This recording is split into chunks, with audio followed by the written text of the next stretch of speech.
matikan sabun.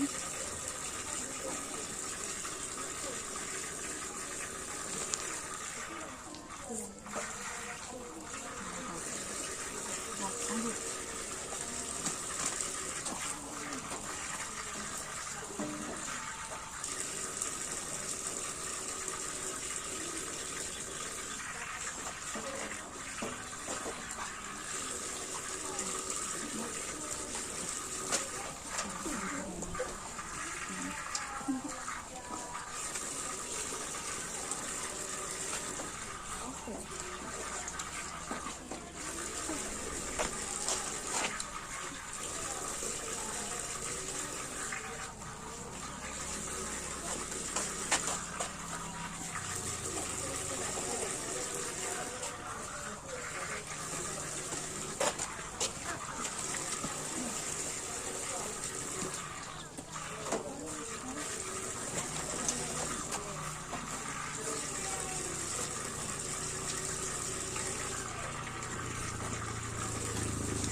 Assalamualaikum warahmatullahi wabarakatuh.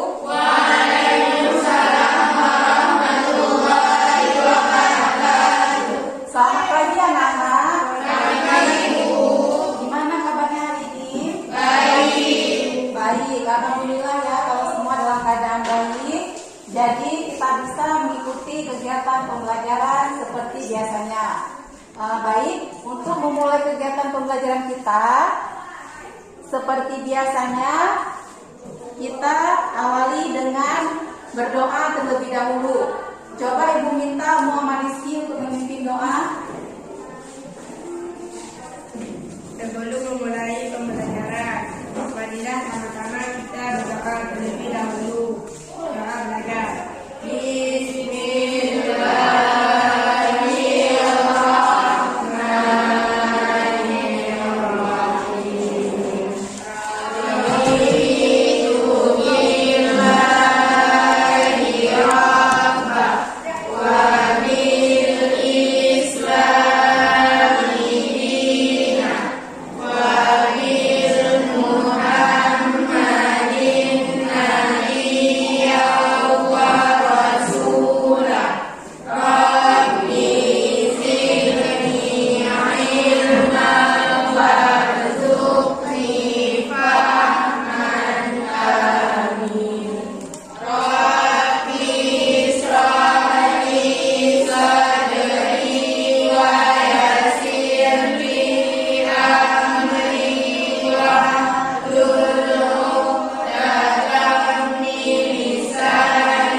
Ya, terima kasih ya Muhammad Rizky yang sudah memimpin doa. Sekarang Ibu mau mengabsen kalian dulu siapa yang tidak hadir hari ini. Yang pertama sekali Abdul Hakim hadir, Azlan Mutaya hadir, Mauliza hadir, Cut Jamlatul Zura hadir, Mauliza hadir, Muhammad Rizky, Nur Habibah hadir, Nelly Agustina, Rahmatul Islam, Sinta Ramadhani, Suci Fadilatul, Sri Aulia Ananda, Sabrina, Siva Ananda, Uswatun Nadia. Berarti adik semua hari ini ya, kelas 8. Jadi seperti biasa, untuk menumbuhkan rasa nasionalisme kita akan menyanyikan lagu Indonesia Raya terlebih dahulu. Jadi anak-anak ibu minta untuk berdiri, kita menyanyikan lagu Indonesia Raya sekarang.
Ya, silakan duduk kembali ya.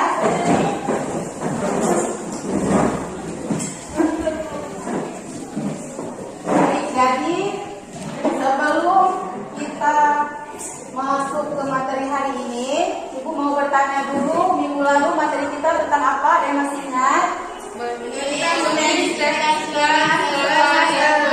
Ya, tentang menulis teks iklan, slogan dan poster. Jadi ada yang masih ingat nggak apa itu iklan?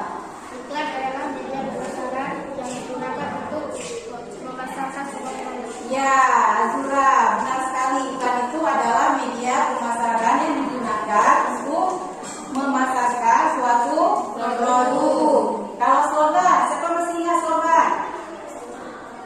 Slogan, apa itu slogan? Slogan adalah kalimat pendek. Ya.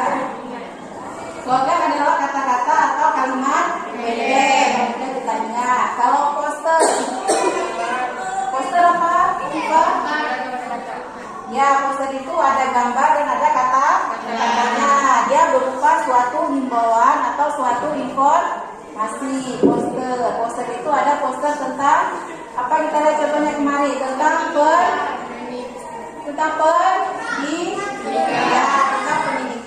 Kemudian yang poster gambar yang pakai masker itu poster kesehatan. Ya, jadi itu dia perbedaan antara iklan, slogan dan poster. Nah, jadi hari ini kita udah masuk ke materi baru.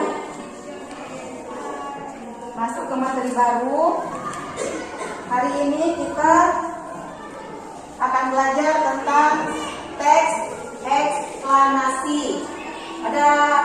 Ada belajar semalam? Ada. Jadi udah dibuka ya bukunya tentang materi teks eksplanasi yang akan kita pelajari hari ini. Ini dia teks eksplanasi. Coba lihat teks eksplanasi. Nah ini KD untuk hari ini yaitu KD 3.3 menelaah struktur dan kebahasaan teks eksplanasi yang dibaca dan didengar. Kemudian ada KD 4.3 menyajikan informasi dan data dalam bentuk teks eksplanasi secara lisan dan tulis dengan memperhatikan struktur dan kebahasaan. Kemudian kriteria atau indikator pencapaian kompetensi. Yang pertama sekali itu ada 3.2.1. Peserta didik mampu menelaah struktur teks eksplanasi yang dibaca dan didengar. Kemudian yang kedua, 3.2.2. Peserta didik mampu menganalisis kaidah kebahasaan teks eksplanasi yang dibaca dan didengar. Kemudian yang ketiga, 4.2.1. Peserta didik mampu menyusun teks eksplanasi yang diacak. Kemudian 4.2.1. Peserta didik mampu menyajikan informasi dan data dalam bentuk teks eksplanasi sesuai struktur dan kaidah kebahasaannya. Nah, ini dia tujuan pembelajaran kita pada hari ini. Tujuan pembelajarannya yaitu melalui pembelajaran dengan model problem listening atau PBL dan media PowerPoint serta tayangan video teks eksplanasi, peserta didik secara berdiskusi mampu menelaah struktur dan kebahasaan teks eksplanasi yang dibaca atau didengar. Ini ya tujuan pembelajaran untuk hari ini. Kemudian ini dia yang akan kita pelajari hari ini, yaitu tentang definisi dan ciri-ciri teks eksplanasi. Yang pertama kita lihat dulu apa itu teks eksplanasi. Nah ini dia. Teks eksplanasi adalah teks yang bertujuan menjelaskan proses terjadinya suatu peristiwa, baik itu peristiwa alam, peristiwa sosial maupun budaya. Kemudian teks eksplanasi itu ditulis untuk menjawab pertanyaan bagaimana atau mengapa. Pertanyaan bagaimana membutuhkan jawaban berupa deskripsi. Pertanyaan mengapa membutuhkan jawaban berupa penjelasan proses sebab akibat. Itu ya pengertian dari teks eksplanasi. Coba diulang apa itu pengertian teks eksplanasi, Afifah? Teks eksplanasi adalah teks yang bertujuan menjelaskan proses Ya. terjadinya Suatu peristiwa, baik alam, sosial maupun budaya. ya, itu dia pengertian dari teks eksplanasi. Jadi teks eksplanasi itu dia teks yang berisi atau memaparkan tentang proses terjadinya suatu peristiwa, baik itu peristiwa alam, peristiwa sosial maupun peristiwa budaya. Contoh peristiwa alam, apa aja peristiwa alam yang pernah kalian lihat atau yang kalian ketahui ya Pak? Longsor, apa lagi? Banjir, apa lagi? Gempa bumi, terus apa lagi? Banjir, longsor, gempa bumi, apa lagi peristiwa alam yang lainnya? Tsunami, gunung meletus, ada lagi? Gerhana bulan masuk peristiwa alam atau tidak? Ya, gerhana bulan, gerhana matahari, itu semua peristiwa alam. Nah, ini peristiwa alam inilah yang akan dibahas dalam teks eksplanasi. Bagaimana terjadinya peristiwa alam itu? Apa akibat yang ditimbulkan? Nah, itulah disebut dengan teks eksplanasi. Dia memaparkan tentang suatu peristiwa. Lanjut ya. Lanjut. Ini ada ciri-ciri dari teks eksplanasi. Ciri-ciri teks eksplanasi. Kelihatan nggak itu tulisannya? Kelihatan ya. Coba ciri-ciri teks eksplanasi ada berapa? Ciri-ciri teks eksplanasi ada 6. Yang pertama, apa?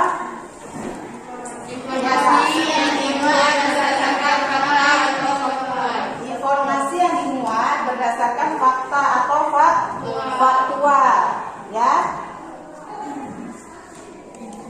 Ya, ini ciri-ciri teks eksplanasi. Ciri teks eksplanasi yang pertama itu dia informasi yang dimuat berdasarkan fakta atau faktual. Apa itu fakta? Arti fakta? Ya, artinya kenyataan. Jadi teks eksplanasi itu informasi yang di dalam teks itu berupa suatu kenyataan atau fakta. Jadi bukan sebuah karangan, ya kan? Bukan sebuah hasil karangan atau hasil imajinasi penulisnya, tapi dia memang benar-benar fakta atau faktual. Kemudian ciri-ciri yang kedua apa? Bersifat Ilmu atau berhubungan dengan ilmu pengetahuan. Ya, bersifat keilmuan atau berhubungan dengan ilmu pengetahuan, yaitu bersifat keilmuan. Misalnya contoh proses terjadinya tanah longsor, ya kan? Proses terjadinya gerhana matahari, itu kan semuanya apa? Ilmu pengetahuan, ya kan? Bersifat ilmu pengetahuan itu atau keilmuan. Yang ketiga, ciri yang ketiga, coba baca Nadia, baca Nadia, ciri yang ketiga. tidak berusaha meyakini membaca terhadap hal yang dibahas. Ya, tidak berusaha meyakini pembaca terhadap hal yang dibahas. Jadi teks eksplanasi itu dia berbeda dengan teks iklan. Kalau iklan dia kan berusaha untuk mempengaruhi orang, ya kan, mempengaruhi orang lain supaya mau membeli produknya gitu. Jadi kalau teks eksplanasi ini dia tidak berusaha meyakini pembaca terhadap hal yang dibahas. Mengapa? Karena memang hal yang dibahas itu apa? Merupakan suatu kenyataan atau sebuah ilmu pengetahuan. Kemudian ciri yang keempat, coba Aulia baca. Fokus pada hal umum, bukan partisipan manusia. Ya, fokus pada hal yang umum, bukan partisipan manusia. Jadi teks eksplanasi itu dia membahas tentang hal yang umum, misalnya tanah longsor, gempa bumi, atau peristiwa sosial, misalnya tentang kemiskinan, ya kan? Tentang pengangguran, tentang kenakalan remaja. Jadi dia itu partisipannya itu bukan manusia, objeknya itu, tetapi sebuah peristiwa, baik itu peristiwa alam, sosial atau budaya. Nah, sekarang yang ciri yang kelima, siapa yang mau membaca ciri yang kelima? Ya, coba Viva. Menjawab pertanyaan mengapa. Menjawab pertanyaan mengapa. Ya, menjawab pertanyaan mengapa. Maksudnya mengapa bisa terjadi tanah longsor, itu kan? Nah, nanti dijawab di dalam teks eksplanasi itu, mengapa tanah longsor itu bisa terjadi. Kemudian misalnya mengapa bisa terjadi banjir bandang, misalnya. Itu dia menjawab pertanyaan dari mengapa. Itu dia teks eksplanasi. Kemudian ciri yang keenam. Siapa? Ya, Azura, silakan Azura.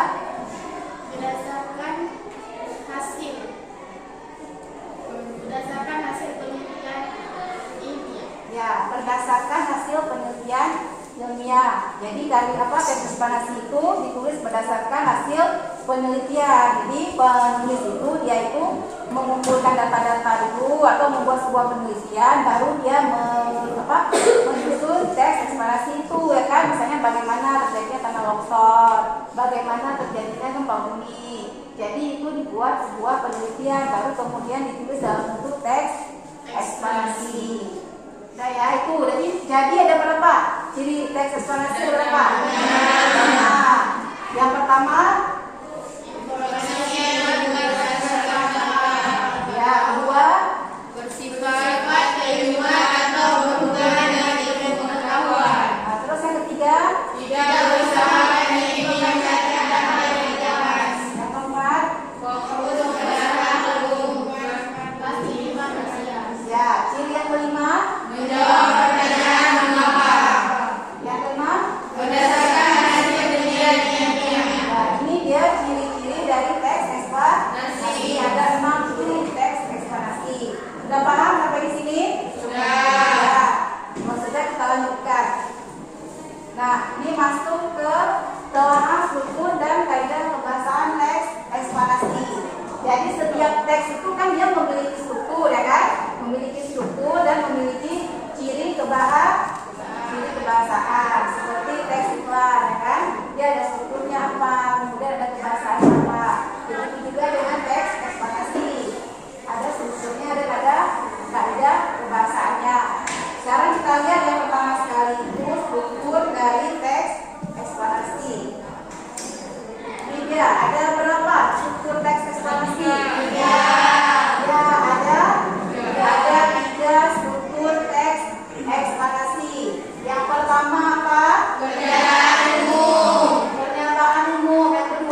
pernyataan umum, hal yang masih umum.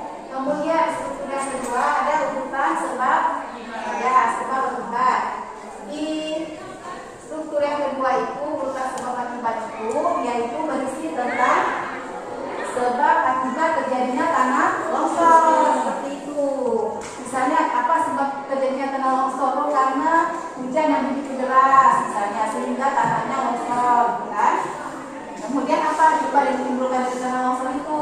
Oh, akibatnya misalnya adanya korban jiwa. Apalagi biasa dampak dari tanah longsor akibatnya? Ya, rumah-rumah hancur. Apalagi yang hancur biasa? Tanahnya, ya semuanya longsor ke bawah. Apalagi? Hah? Harta benda, ya orang banyak yang kehilangan harta benda. Itu dia semua di dalam urutan sebab akibat. Kemudian kita lihat yang ketiga, struktur yang ketiga itu ada interpretasi. Interpretasi itu disebut juga dengan kesimpulan. Ya, kesimpulan. Jadi kesimpulan akhirnya apa? Itu ya. Itu dari interpretasi. Nah, sekarang kita lihat ini dia. Kebahasaan di dalam teks eksplanasi. Ada berapa kebahasaan? 6. Ada 6 unsur kebahasaan di dalam teks eksplanasi. Yang pertama sekali itu dia menggunakan kalimat pasti. Kemudian yang kedua menggunakan konjungsi waktu. Yang ketiga terminologi atau istilah ilmiah. Kemudian yang keempat konjungsi sebab. Ya, konjungsi sebab akibat. Yang kelima itu menggunakan kata nominal umum dan akhlak. Kemudian menggunakan kata kerja tindakan atau aksi. Nah, ini ada 6 unsur kebahasaan di dalam teks eksplanasi. Apa aja yang pertama? Menggunakan kalimat pasti. Yang kedua menggunakan konjungsi waktu. Yang ketiga terminologi atau istilah ilmiah. Kemudian yang keempat konjungsi sebab akibat. Ya, konjungsi sebab akibat. Yang kelima ya, menggunakan kata nominal umum dan abstrak. Kemudian yang keenam ya, menggunakan kata kerja tindakan atau aksi. Ini unsur kebahasaan dalam teks eksplanasi. Kemudian ya, kita selesai. Terima kasih. Belum paham? Ada? Kalau ada yang belum paham boleh bertanya sebelum kita lanjutkan. Ada yang mau bertanya? Ya, Pak. Bu, urutan sebab akibat teks eksplanasi itu seperti apa, Bu?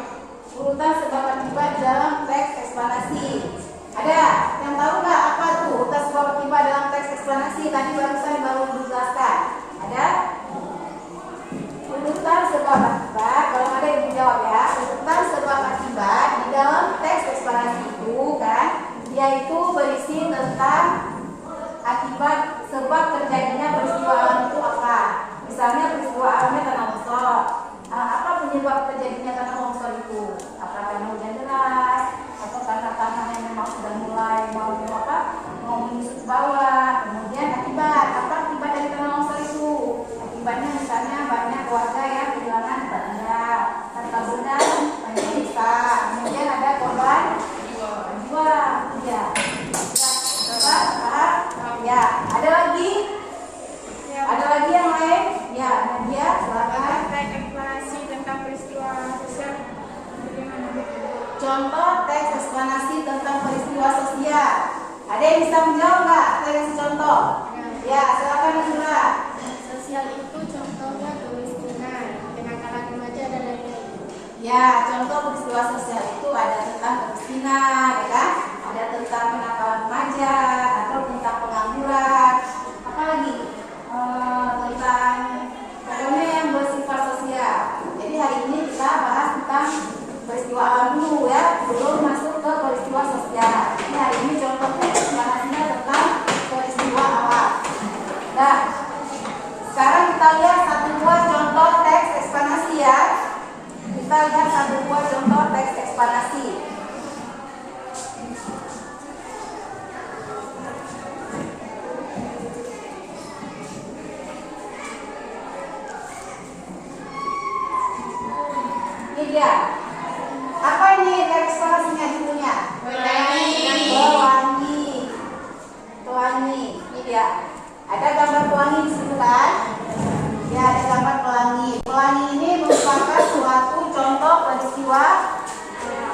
peristiwa alam. Pernah lihat pelangi? Pernah. Di mana? Di langit. Kapan biasanya pelangi itu muncul? Setelah hujan. Jadi ini dia, setelah hujan itu biasa muncul pelangi. Pelangi itu adanya di langit. Jadi sebelum kita lihat contoh teks ini, supaya kita lebih bersemangat ya belajarnya ya. Bisa nyanyi lagu pelangi nggak? Bisa. Kita nyanyi lagu pelangi dulu ya, supaya lebih semangat. Jangan mengantuk. Pagi-pagi jangan mengantuk. Jadi kita nyanyi lagu pelangi. Kayak nyanyi ya. 1, 2, 3. Pelangi pelangi alangkah indahmu, merah kuning hijau di langit yang biru. Pelukismu aku, siapkan terangan. Pelangi pelangi ciptaan Tuhan. Tepuk tangan dulu. Nah, sekarang kalau kita bagus-bagus ya, dikasih hapus dulu. Udah, ini contoh teks pelangi. Ada yang mau membacakan ya? Azura, ya silakan Azura. Yang besar suaranya ya, biar kawan-kawannya jelas dengarnya. Pernyataan umum atau pembuka. Baca dulu. Dia kalau membaca sebuah teks itu dimulai dari buku dulu. Teks eksplanasi yang berjudul Pelangi. Pernyataan umum atau pembuka. Pelangi merupakan suatu busur spektrum besar yang terjadi karena pembiasaan cahaya matahari oleh petir air. Pelangi juga dianggap sebagai gejala optik dan meteorologi berupa cahaya beraneka warna saling sejajar yang tampak langit atau medium lainnya. Pelangi tampak sebagai busur cahaya dengan ujungnya mengarah pada horizon pada suatu saat berdampingan. Dua, deretan penjelas atau isi. Pelangi dan efek cahaya lain di langit disebabkan oleh cahaya yang berhias dan menimpa menjauhi partikel. Saat matahari terbenam, langit menjadi terang karena sinar matahari lewat melalui atmosfer yang jauh lebih tebal daripada ketika matahari berada tinggi di langit pada siang hari. Pelangi tidak akan tampak pada malam hari atau ketika cuaca mendung. Hal itu terjadi karena pelangi merupakan hasil dari pembiasaan mendung. Pembiasan mendung. Hal itu terjadi karena pelangi merupakan hasil dari pembiasan cahaya pada mulanya.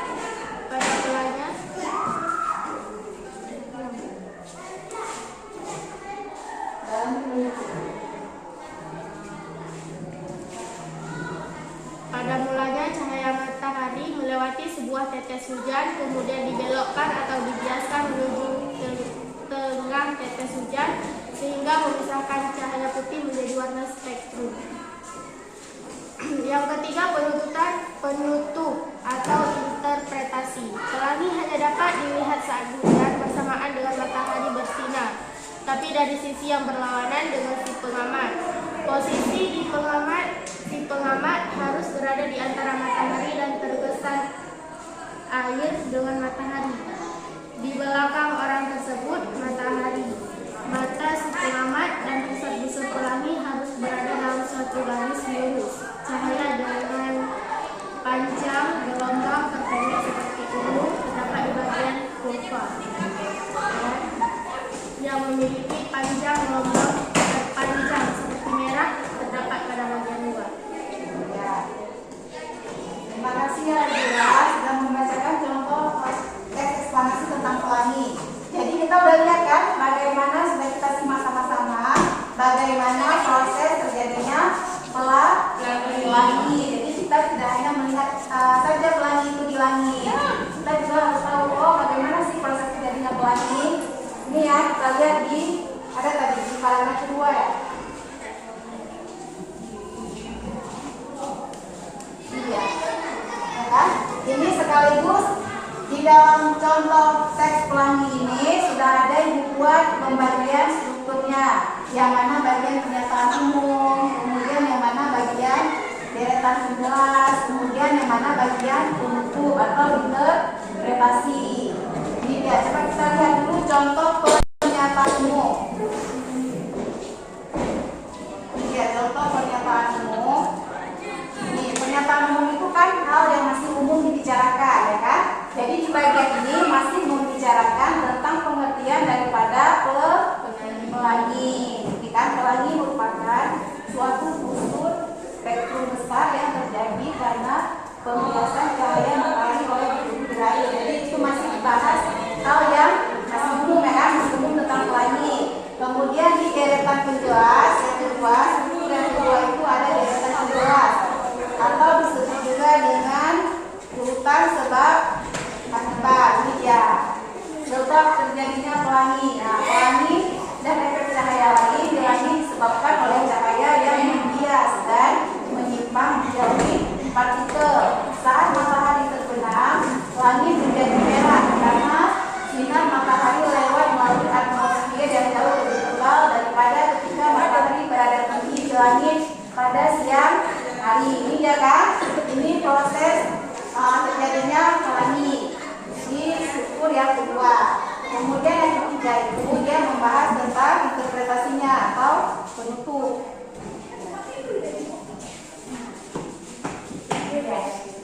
Ini penutup atau bagian interpretasi. Pelangi hanya dapat dilihat pada saat hujan bersamaan dengan matahari bersinar, tapi dari sisi yang berlawanan dengan si pengamat. Posisi si pengamat harus berada di antara matahari yang berkesan air dengan matahari di belakang orang tersebut. Nah, ini adalah struktur daripada contoh teks pelangi, ya kan? Yang mana pernyataan umumnya, yang mana sebab akibat, kemudian yang mana interpretasinya. Sekarang kita lihat ini yang kedua. Ini ada unsur kebahasaan. Unsur kebahasaan yang terdapat di dalam teks eksplanasi pelangi tadi. Coba lihat nih yang pertama. Yang pertama, kelihatan nah? Kelihatan? Kelihatan nggak tulisannya? Kelihatan. Ya. Coba yang pertama, kata kerja, tindakan atau aksi. Siapa mau membaca contohnya? Coba baca, Sabrina. Pelangi tampak sebagai unsur cahaya dengan ujungnya Mengarah. mengarah pada horizon pada saat terjadi. Ya. Coba lihat di contoh yang pertama, kata kerja, tindakan atau aksi, ya kan? Kata kerja, tindakan atau aksi. Itu yang ibu tebalkan dengan tinta kuning. Itu adalah contoh katanya. Contoh katanya mengarah. Berarti mengarah itu termasuk contoh kata kerja tindakan atau kata kerja aksi. Ada mengarah, melihat, apa lagi? Menulis, kemudian menciptakan. Itu semua disebut kata kerja tindakan atau aksi. Kemudian yang kedua, dia menggunakan kalimat pasif. Coba baca Sri Aulia. Yang kedua, Pelangi juga dapat dilihat di sekitar air terjun menjelas. nah, yang mana kata kalimat pasifnya di situ? Dilihat. Ya, dilihat. Mengapa itu disebut dengan kalimat pasif? Karena dia predikatnya berawalan di. Jadi kalau kalimat yang predikatnya itu berawalan di, itu kalimat itu disebut dengan kalimat pasif. Kalau dia berawalan ke, misalnya ini kan dilihat. Kalau dilihat berarti dia apa? Pasif. Tetapi kalau melihat berarti dia aktif. Itu perbedaannya ya. Berarti kalimat pasif itu adalah kalimat yang predikatnya itu berawalan di. Nah, paham ya? Nah, sekarang kita lihat yang ketiga, konjungsi yang menunjukkan waktu.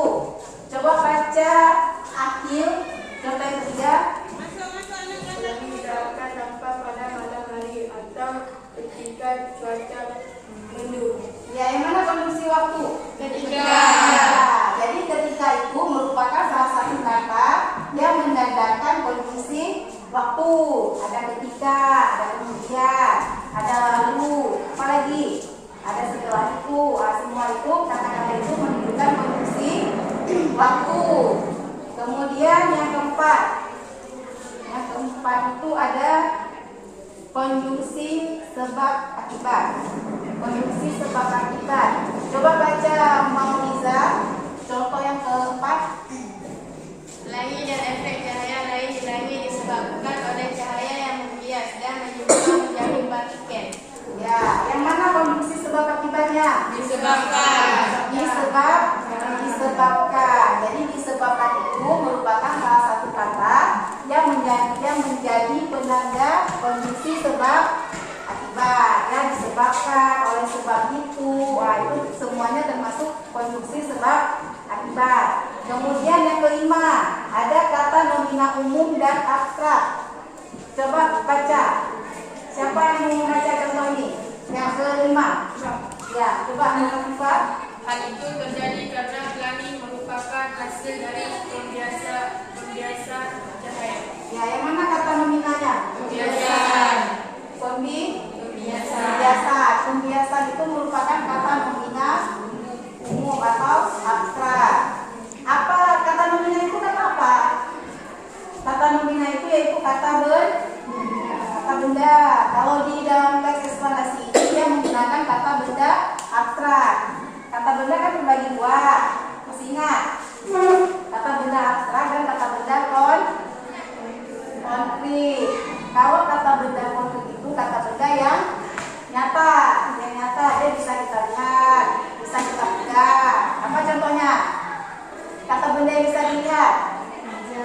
Meja, apa lagi?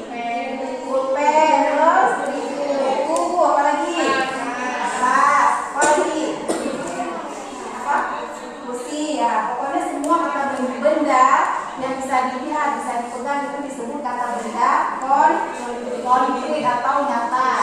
Sedangkan di dalam teks eksplanasi ini dia menggunakan kata benda abstrak. Abstrak itu tidak nyata, ya, tidak bisa dilihat. Dan bisa dilihat, dan bisa dipegang. Itu kata benda abstrak. Contohnya pembiasan. Pembiasan itu kan nggak bisa kita pegang kan? Nah, berarti dia kata bendanya disebut kata benda abstrak. Apa lagi? Kata benda abstrak, pembiasan. Apa lagi? Misalnya persatuan, bisa kita pegang? Enggak. Cita-cita, bisa kita pegang? Enggak. Itu semua itu termasuk kata benda, tapi kata benda abstrak. Udah, yang keenam, istilah ilmiah atau kata teknis. Pernah dengar kan? Kata teknis atau istilah ilmiah. Siapa mau membaca itu contohnya? Ya, coba Zura. Istilah ilmiah: A. Meteorologi, B. Horizon, C. Medium, D. Atmosfer. Atmosfer. Ya. E. Optik, P. Kurva, F. Kurva. Ya, ini contoh istilah ilmiah yang ada dalam teks eksplanasi pelangi tadi ya. Kita baca tadi sama-sama. Ini contoh istilah ilmiahnya yang terdapat dalam teks itu. Ada 6 ya kan? Ada meteorologi, ada horizon, ada medium, kemudian ada atmosfer, ada optik dan kurva. Ini dia. Sudah selesai ya. Jadi kita udah lihat contoh teks eksplanasi pelangi, kemudian struktur teksnya apa aja, yang mana pernyataan umumnya, kemudian yang mana sebab akibat, dan yang mana interpretasi. Kemudian juga kita sudah lihat bagaimana cara menganalisis unsur kebangsaan di dalam teks eksplanasi pelangi tadi, ya kan? Ada berapa tuh unsur kebangsanya? Ada 6, ya kan? Nah, sampai di sini sudah paham? Ada pertanyaan? Tidak ada. Berarti kalau sudah paham, sekarang kita langsung masuk ke kerja kelompok ya. Kita akan mengerjakan LKPD secara berkelompok. Coba kelompok yang pertama.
Jadi sebelum mengerjakan KKPD, jadi ini ada sebuah tayangan video. Tolong nanti setiap kelompok itu mengamati tayangan video ini karena ini berhubungan dengan apa yang akan kalian kerjakan dalam kelompok. Coba diamati ya videonya. Kira-kira ini videonya tentang apa?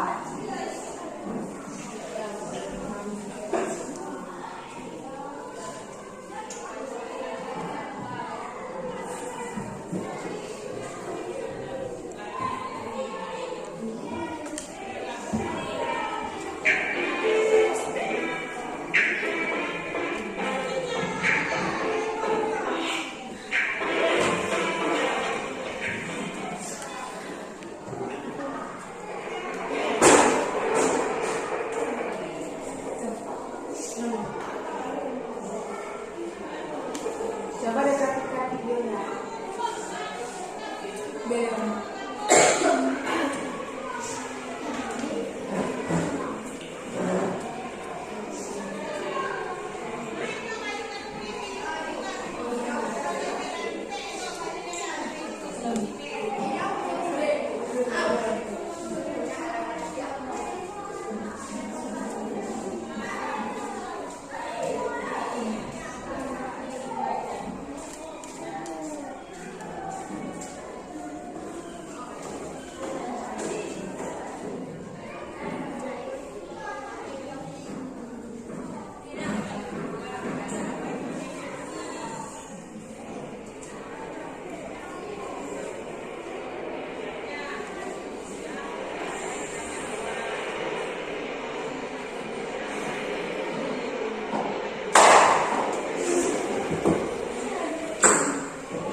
Udah dilihat tadi videonya?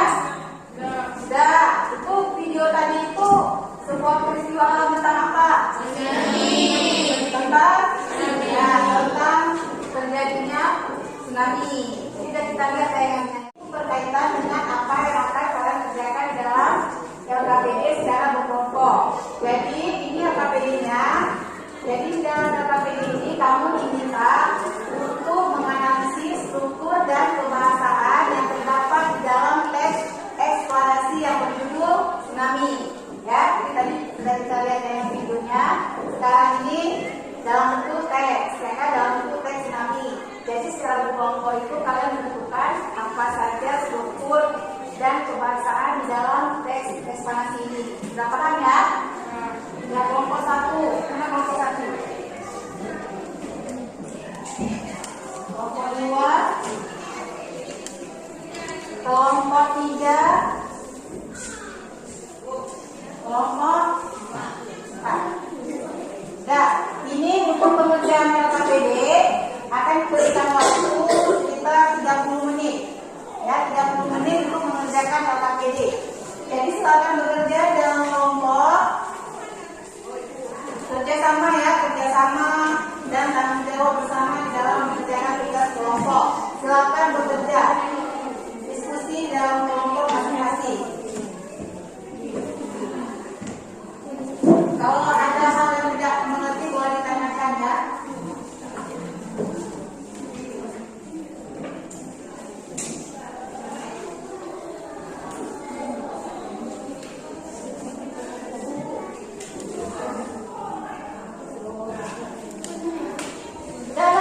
Coba perhatikan lagi.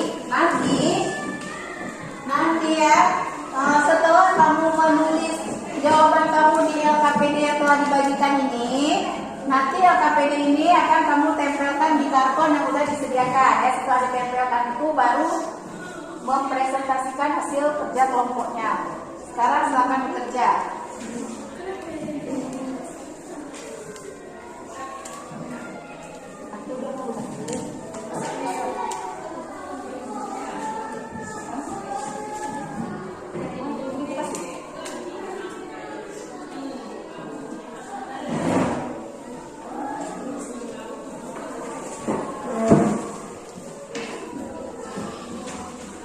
Jangan lupa ya nama kamu.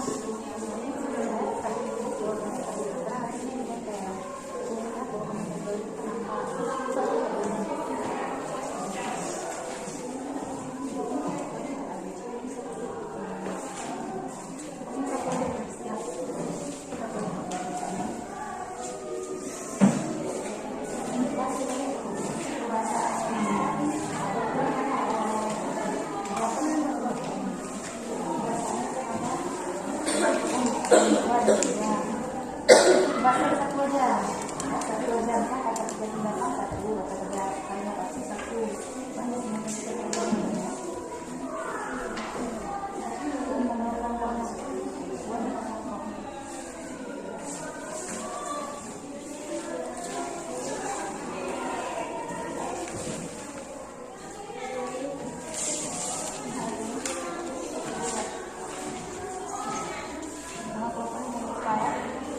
unsur kebangsanya satu, unsur kebangsa satu aja. Bisa kasih kan apa-apa dia pasti serah ya.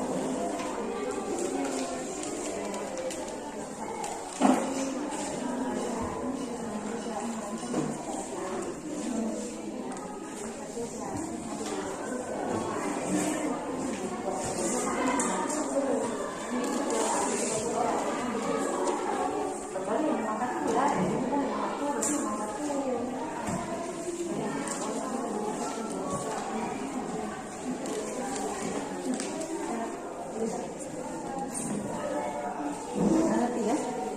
Jadi salah satunya.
lagi ya.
Silakan ditempel hasil kerjanya.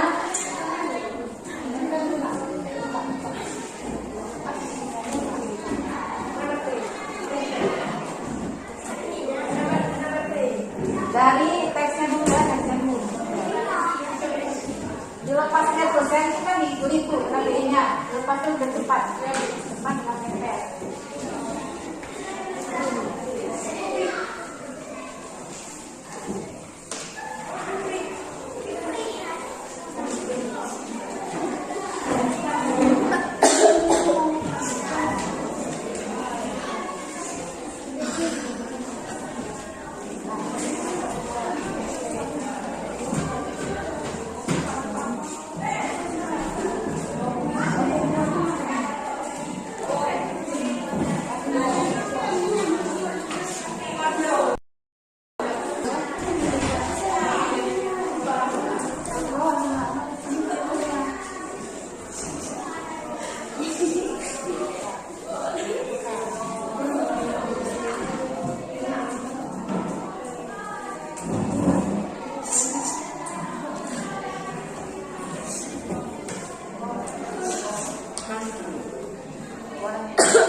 Nah, silakan kelompok 1 dibacakan struktur teks eksplanasinya di paragraf keberapa aja ditemukan pernyataan umum, kemudian di paragraf keberapa urutan sebab akibat, dan di paragraf keberapa interpretasi.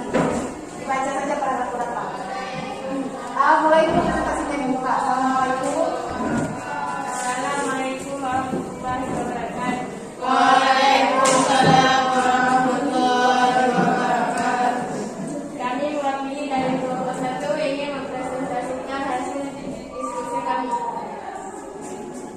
Struktur teks 1. Pernyataan umum. Paragraf ke-1 dan 2. Alasannya karena berisi hal yang masih umum. 2. Urutan sebab akibat. Paragraf ke-3 dan 4. Karena alasannya karena berisi sebab terjadinya tsunami. Ketiga, interpretasi. Paragraf ke-5. Alasannya kesimpulan dan bahaya tsunami.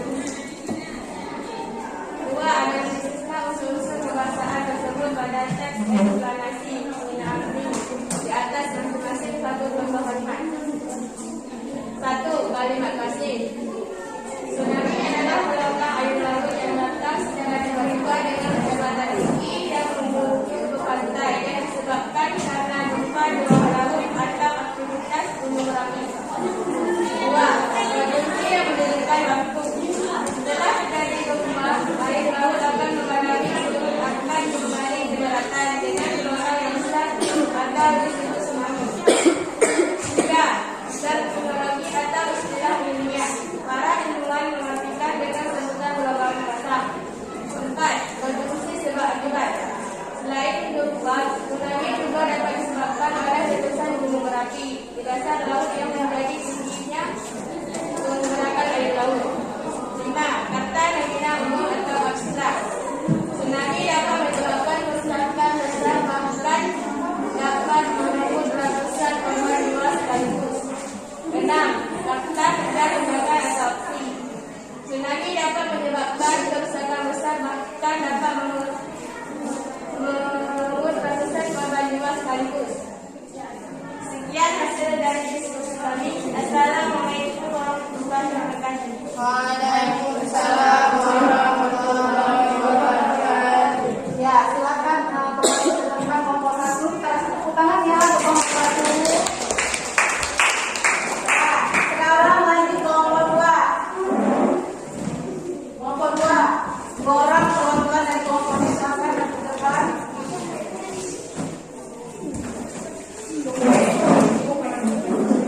Silakan ya kerjanya.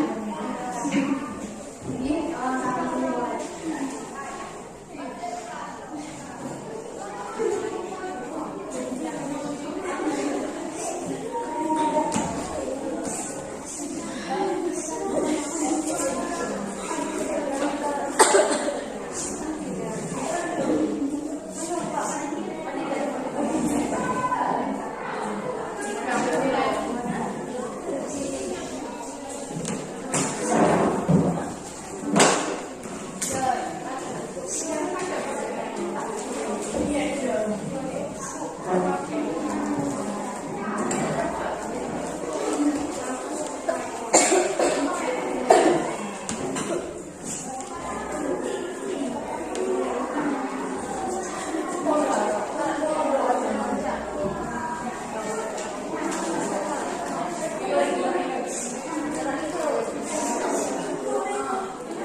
menentukan hasil sekolah.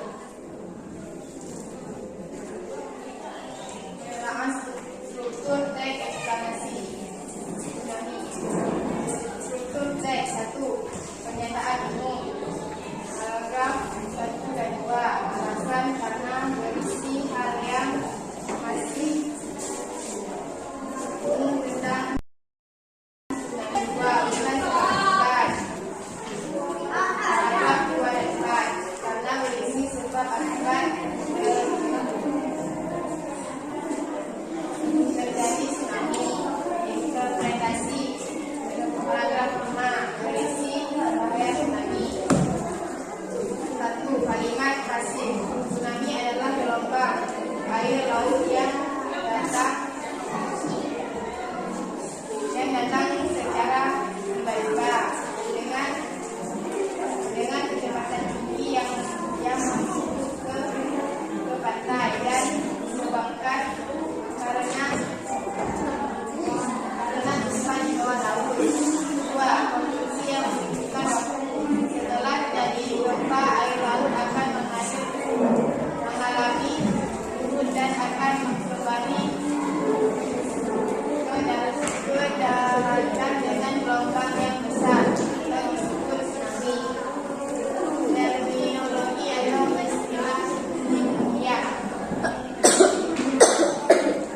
Yang pertama, ilmuwan mengakibatkan dengan sebuah gelombang pasang. 4. Kondisi sebabkan. Tsunami terbentuk karena adanya gempa sehingga permukaan laut naik turun dan menyebabkan keseimbangan air laut. 5. Kata fenomena umum yang abstrak. Tsunami berasal dari bahasa Jepang dan terdiri dari dua suku, yaitu atau pelabuhan dan tsunami atau gelombang. 6. Kata tidak tindakan atau aksi. Tsunami dapat menyebabkan kerusakan besar, bahkan darat merenggut ratusan korban jiwa sekalipun. Assalamualaikum warahmatullahi wabarakatuh. Waalaikumsalam warahmatullahi wabarakatuh. Ya, tepuk tangan untuk kelompok 2. Sekarang lanjut kelompok 3.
hari lalu.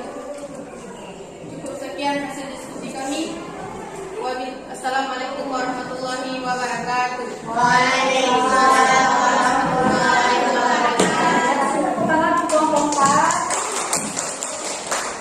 Ya, baik. Jadi ini adalah hasil LKPD kerja kelompok kalian. Ini hasilnya yang sudah kita tempel di papan tulis di karton ini. Jadi sekarang kita lihat ya kesimpulan dari LKPD ini. Yang pertama sekali tentang struktur teks tsunami. Struktur teksnya yang pertama sekali ini pernyataan umumnya itu ada di paragraf 1 dan 2.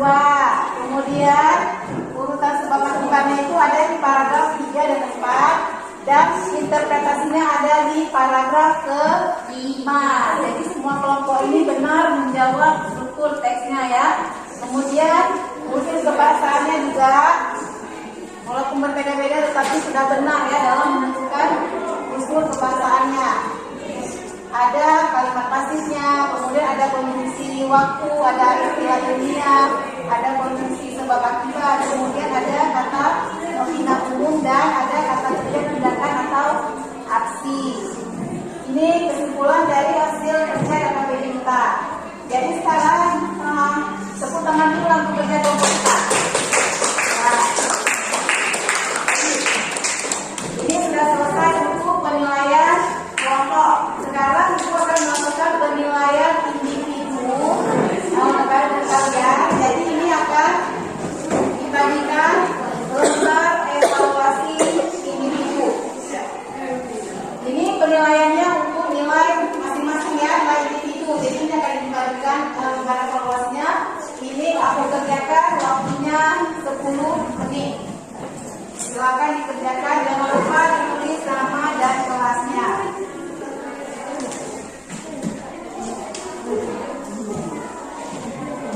Waktu pengerjaannya 10 menit ya.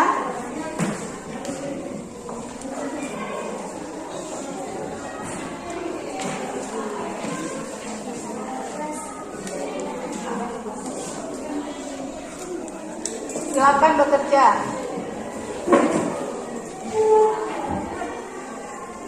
Waktunya 10 menit. Jangan lupa ya nama dan kelasnya dituliskan di depan.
evaluasi individunya sudah selesai semua.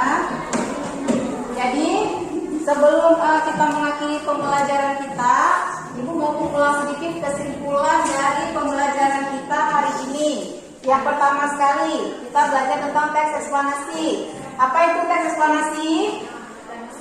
Teks yang menjelaskan tentang peristiwa alam, baik itu tentang suatu peristiwa, baik itu fenomena alam, peristiwa sosial maupun budaya.